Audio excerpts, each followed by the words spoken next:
The door slammed shut with a thunderous crack, echoing through the empty hallway like a gunshot in the dead of night. I stood there, keys dangling from my trembling fingers, staring at the eviction notice taped to my own apartment door. The one I'd paid for, sweated over, and turned into a sanctuary. But it wasn't my name on the paper. It was theirs. My cousins, Lisa and Mark, had somehow forged documents, claimed squatters' rights, and locked me out of my own home.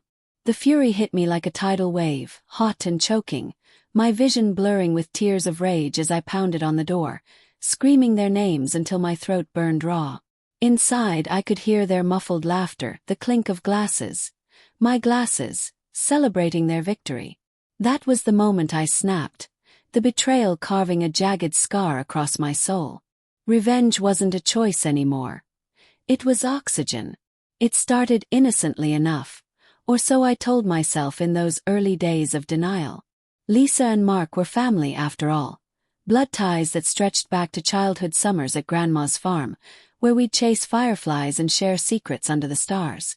When they showed up at my doorstep 5 years ago, suitcases in hand and sob stories spilling from their lips, I couldn't say no. Lisa with her wide-eyed pleas about a bad breakup and nowhere to go. Mark fresh out of a dead-end job, promising it was just for a month or two. My one-bedroom apartment in the bustling heart of Chicago wasn't much.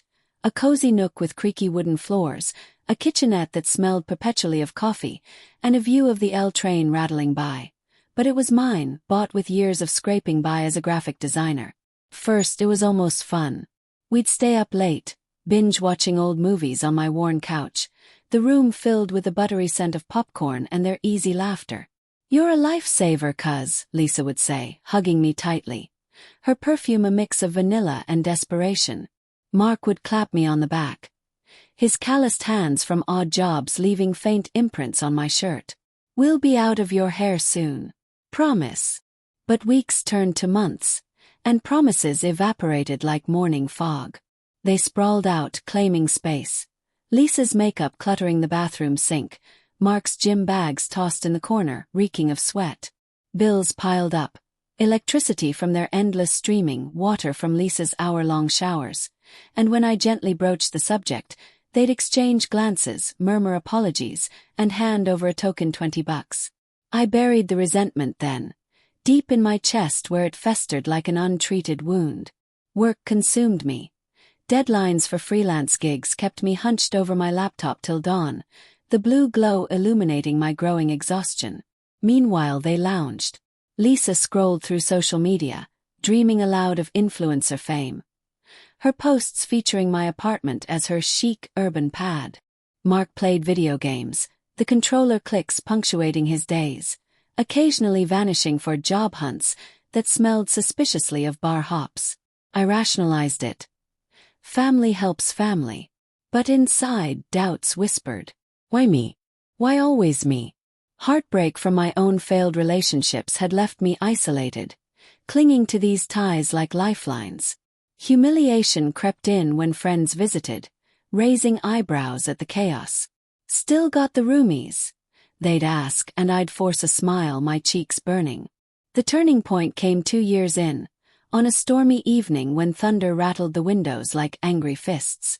I'd come home soaked from a client meeting, dreaming of a hot bath, only to find the apartment transformed into a party zone. Strangers milled about, red Solo cups in hand, bass thumping from my speakers. Lisa, tipsy and giggling, waved me over. Surprise! Mark's birthday bash. Mark, red-faced and grinning, slung an arm around a woman I didn't know. "Join the fun, Alex. Lighten up." The room spun. My bookshelves toppled, beer stains on the rug I'd saved months for. Anger boiled up, but I swallowed it, retreating to my bedroom amid the noise. That night, as laughter seeped under the door, I lay awake, fantasies of eviction flashing like lightning. Kick them out. Change the locks. But guilt followed. They were struggling. What kind of person abandons family? Obsession took root slowly, a vine wrapping around my thoughts. I started tracking their habits in a hidden journal app on my phone. Times they came and went, money they borrowed and never returned. Resentment grew with each entry. Lisa's late-night calls with exes, her voice echoing through thin walls. Mark's snores that shook the shared space. I confided in no one, the isolation amplifying my inner turmoil. Am I the villain here? Doubt plagued me during quiet moments at coffee shops, staring into my latte as if answers swirled in the foam. But then I'd return home to find takeout containers littering the counter, my food devoured without a note, and the fire reignited. The house changed everything. After years of saving, I closed on a modest 2-story in the suburbs, a dream escape with a garden I'd plant myself, rooms echoing with potential solitude. The day I got the keys, sunlight streamed through the bay windows, warming the hardwood floors that creaked invitingly underfoot. I imagined mornings with birdsong, not the blare of Mark's alarm. Excitement bubbled as I packed, but when I told them, their reactions chilled me. "You're leaving us." Lisa's voice cracked, eyes welling with theatrical tears over dinner. My treat as always. The kitchen table, scarred from years of use, bore witness to her performance. "But what about the apartment? We can't afford rent downtown." Mark leaned back, fork paused mid-air, his expression shifting from surprise to calculation. "Yeah, Alex. You've got this big house now. Maybe we could crash there. Just till we get on our feet." My stomach twisted. "No. The apartment lease ends next month. You'll need to find your own place." Silence fell, heavy as the humid air before a storm. Lisa's lips trembled. "After everything. We thought we were family." Mark's eyes narrowed, a flicker of something dark. Entitlement perhaps, or greed. "Come on, don't be selfish. We've been through thick and thin." That night, alone in my room, heartbeat pounding in my ears, I paced. Heartbreak washed over me, not just from their words, but from realizing the depth of their exploitation. They'd never seen me as family. I was a convenience, a free hotel. Resentment hardened into cold resolve. "They'll pay." Fantasies evolved, sabotaging their job prospects, exposing their lies online. But doubt lingered. Is this who I am? A vengeful monster. Moral conflict tore at me. Revenge felt justified, yet poisoned my soul. Subtle hints of my plan emerged in the weeks that followed. I smiled more, helped them pack with feigned enthusiasm. "Found any apartments yet?" I'd ask casually, noting their evasive answers. Behind the scenes I researched, quietly consulting a lawyer friend about tenant rights, learning how they'd overstayed without contributing. Tension built like a coiled spring, conversations laced with unspoken rage. Lisa confided one evening, perched on the couch with a glass of my wine. "I'm scared, Alex. What if we end up homeless?" Her voice was soft, manipulative, eyes searching mine for weakness. I met her gaze, suppressing the fury clawing inside. "You'll figure it out. You're resourceful." Inside, obsession churned. Plans for changing locks, forwarding mail to nowhere. Fear mixed in. What if they fought back? But the pursuit consumed me, a dark thrill in the secrecy. The eviction notice on my door, that visceral shock, was their countermove.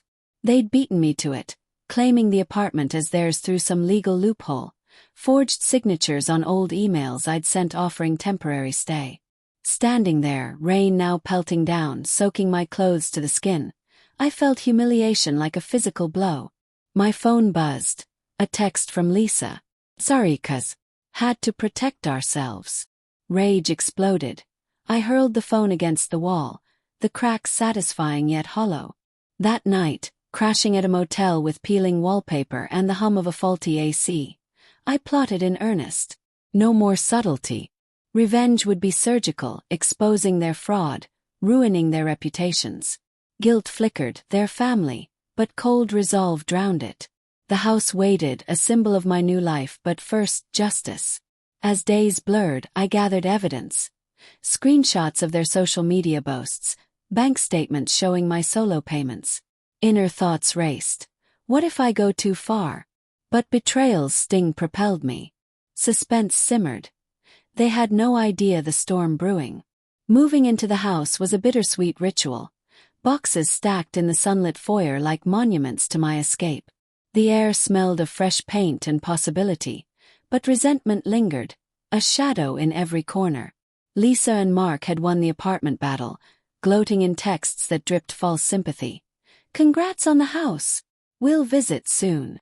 Visit. The word ignited fury. Well, This was my domain now, and they'd never cross the threshold except on my terms. Obsession deepened in solitude. The house's quiet amplified my thoughts. Creaking stairs at night echoed my pacing mind. I set up a war room in the spare bedroom, walls pinned with printouts, timelines of their deceit. Heartbreak revisited me in waves. Memories of childhood trust shattered by adult greed. How could they? Doubt crept in during dawn hours, staring at the ceiling fan's lazy spin. Am I becoming them, manipulative, cruel? But moral conflict fueled the fire. Revenge wasn't just payback, it was reclamation. Slow burn planning unfolded. I started small, strategic, anonymous tips to their potential employers, highlighting Mark's spotty work history with fabricated but plausible red flags. Lisa's influencer dreams. I created burner accounts, seeding doubts in comment sections.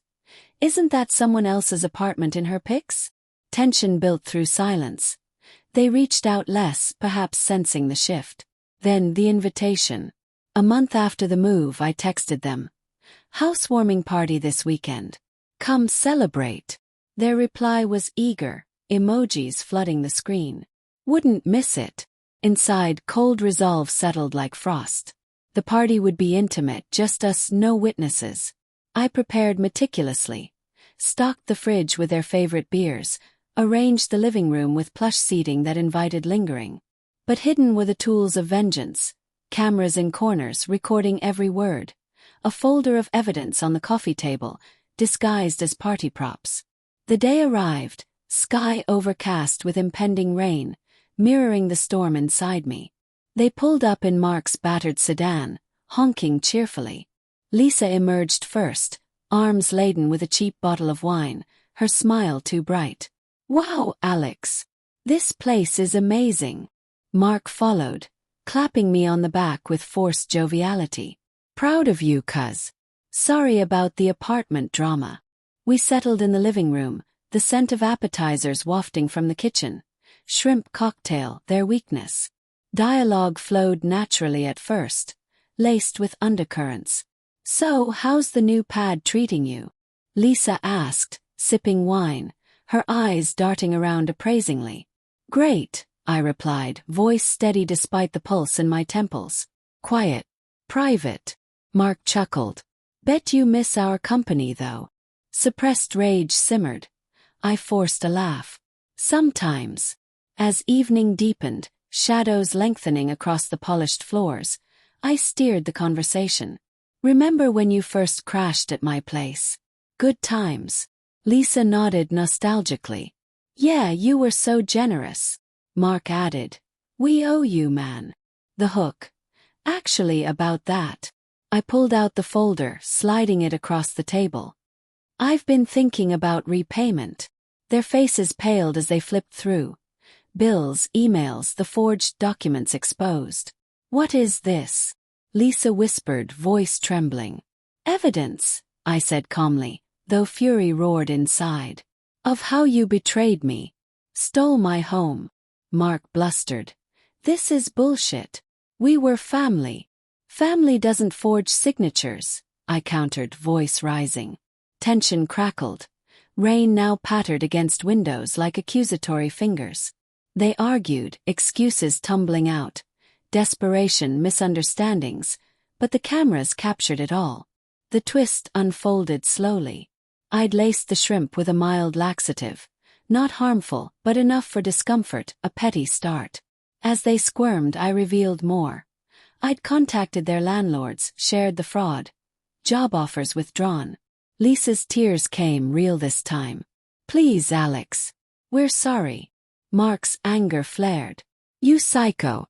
This is revenge." "Yes," I admitted, the word tasting like victory and ash. Guilt surged too far.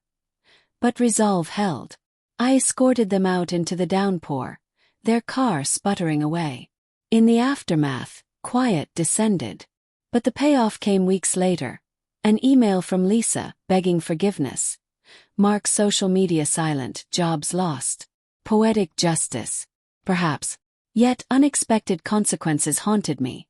A lawsuit threat, withdrawn when evidence surfaced publicly, anonymously leaked. The house felt emptier, victory hollow. Obsession faded, replaced by reflection. Betrayal scarred, but revenge. It freed me, yet left echoes of moral gray. In the garden, planting seeds under a clear sky, I wondered, was it worth it? The answer lingered, unresolved, a final twist in my fractured soul.